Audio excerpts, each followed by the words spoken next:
ಜೈಲಿನಲ್ಲಿ ತೋರಿಸಿರುವಂತಹ ವರ್ತನೆ, ಆ ಪೊರ್ಕಿ ವರ್ತನೆ, ಆ ಮರಳಿನ ವರ್ತನೆ, ರೇಣುಕಾಸ್ವಾಮಿಯ ಕೊಲೆ ಆರೋಪಿ ದರ್ಶನ್ ಕೊಬ್ಬು ಇಳಿಯದ ವರ್ತನೆಯ ಬಗ್ಗೆ ನಾವು ಮಾತನಾಡ್ತಾ ಇದ್ವಿ.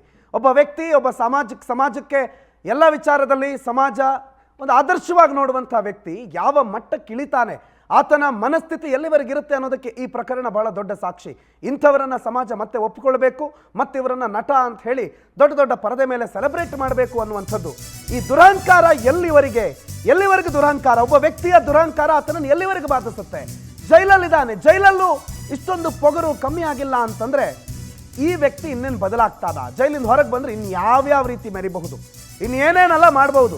ನಾನು ಕಾನೂನಿಗೆ ಅತೀತ, ನನಗೆ ಕಾನೂನಿಗೆ ಸಂಬಂಧ ಇಲ್ಲ, ಮಾಧ್ಯಮಗಳಿಗೂ ನನಗೂ ಸಂಬಂಧ ಇಲ್ಲ, ನಾನು ಏನು ಬೇಕಾದರೂ ಮಾಡ್ತೀನಿ. ಸಮಾಜ ಘಾತಕ ಅಲ್ವಾ ಇದು? ಈತ ಆಂಟಿ ಸೋಷಿಯಲ್ ಎಲಿಮೆಂಟ್ ಆಗೋದಿಲ್ವ ಹೊರಗಡೆ ಬಂದ ಮೇಲೆ? ಜೈಲಲ್ಲೇ ಇರಲಿ ಅಂತ ರೇಣುಕಾಸ್ವಾಮಿಯ ಪೋಷಕರು ಒತ್ತಾಯ ಮಾಡ್ತಿದ್ದಾರೆ. ಯಾಕೆ ಹೇಳಿ? ಇದಕ್ಕೆ ನನ್ನ ಮಗನನ್ನ ಕೊಂದೆ ಅವರಿಗೆ ಕಠಿಣ ಶಿಕ್ಷೆ ಆಗಬೇಕು ಅಂತ ಪಟ್ಟು ಹಿಡಿದಿದ್ದಾರೆ ರೇಣುಕಾಸ್ವಾಮಿಯ ಕುಟುಂಬದವರು. ಆದರೆ ಈ ದುರಹಂಕಾರ ಮಾತ್ರ ಇಳಿದಿಲ್ಲ. ಗಂಡಸ್ತನ ಎಲ್ಲಿವರೆಗೆ? ಒಬ್ಬ ವ್ಯಕ್ತಿಯ ಗಂಡಸ್ತನ ಎಷ್ಟಿರಬೇಕು, ಎಲ್ಲಿವರೆಗೆ? ಇದಕ್ಕಿಂತ ಇನ್ನೇನು ಮಾಡೋಕ್ಕಾಗತ್ತೆ? ಜೈಲಿಂದ ಹೊರಗಡೆ ಬರೋಕ್ಕಾಗತ್ತಾ? ಬರ್ತೀನಿ ಅಂತಂದ್ರೆ ಬಿಟ್ಬಿಡ್ತಾರಾ? ಇನ್ನೇನು ಬೇಲು ಇವತ್ತು ನಾಳೆ ಸಿಗೋ ಅಂಥದ್ದ? ಇನ್ನು 3-4 ತಿಂಗಳು ಬೇಲ್ ಸಿಗಲ್ಲ.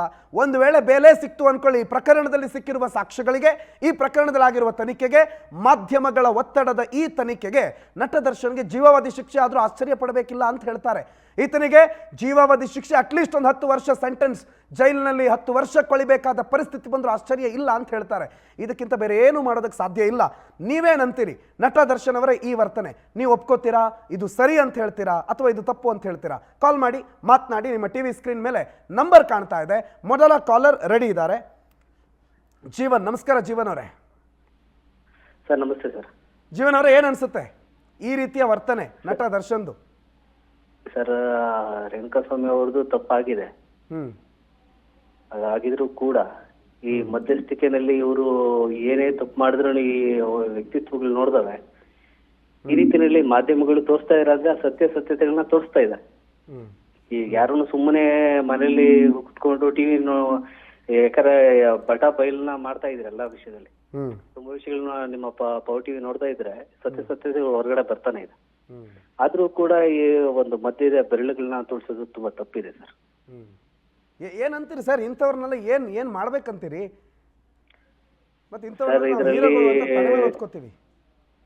ಏನ್ ಹೇಳಿ? ಇವ್ರನ್ನೆಲ್ಲ ಹೀರೋಗಳು ಅಂತ ನಾವು ತಲೆ ಮೇಲೆ ಹೊತ್ಕೋತೀವಿ. ಹೀರೋ ಅನ್ನೋ ಪದದ ತದ್ವಿರುದ್ಧ ವ್ಯಕ್ತಿಗಳು ಇವರು. ನಮ್ಮ ತಂದೆ ತಾಯಿಕಿನ ಮತ್ತೆ ನನ್ನ ಅಣ್ಣ ತಂಗಿಕಿನ ಒಳ್ಳೆ ಫ್ರೆಂಡ್ಸ್, ಒಳ್ಳೆ ಹೀರೋಗಳಿಕಿನ ಅವ್ರು ಬಿಟ್ರೆ ಅವ್ರಿಗೇನು ಹೀರೋಗಳು ಯಾರು ಇಲ್ವಾ ಸರ್? ನಿಜ. ಇದನ್ನ ಅವ್ರ ಅಭಿಮಾನಿಗಳ ಅರ್ಥ ಮಾಡ್ಕೋಬೇಕಲ್ಲ ಸರ್. ತಂದೆ ತಾಯಿ ಒಂದು ಹೊತ್ತು ಊಟ ಮಾಡದೆ ಕೂತ್ಕೊಂಡ್ರು ಪರವಾಗಿಲ್ಲ, ನಾವು first day first show cinema ನೋಡ್ತೀವಿ ಅಂತಾರೆ. ಇಲ್ಲ ಸರ್, ಅಭಿಮಾನಿಗಳು ಪಾಪ ಅವ್ರಿಗೆ ಅವ್ರ ಕಡೆ ಅವ್ರ ಆಂಗಲ್ ನೋಡ್ಬೇಕು ಅಂತಂದ್ರೆ ಅವರು ಹೀರೋ ಅಂತ ನೋಡ್ತಾ ಇದ್ದಾರೆ. ಆದ್ರೆ ನಿಜವಾಗ್ಲೂ ಹೀರೋ ಯಾರು ಅಂತಂದ್ರೆ ಇವರು ಹೀರೋಗಳು. ಯಾಕಂದ್ರೆ ಹೀರೋಗಳು ದುಡ್ಡು ಕೊಟ್ಟು ಇವ್ರನ್ನ ಆಡ್ತಾರ, ಇವ್ರು ದುಡ್ಡು ಕೊಟ್ರೆ ಅವ್ರು ಆಡ್ತಾ ಇದ್ದಾರೆ. ನಿಜವಾಗ್ಲೂ ಹೀರೋಗಳು ಅಂತಂದ್ರೆ ಇವರು ಹೀರೋಗಳು ನಿಜವಾಗ್ಲೂ ಹೀರೋಗಳು ಇವರು, ಅಭಿಮಾನಿಗಳಲ್ಲ ಅವರು. ಅವನು ಪರದೆ ಮೇಲೆ ಒಂದು ನಾಟಕ ಮಾಡ್ತಾ ಇದ್ದಾನೆ ಅಷ್ಟೇ.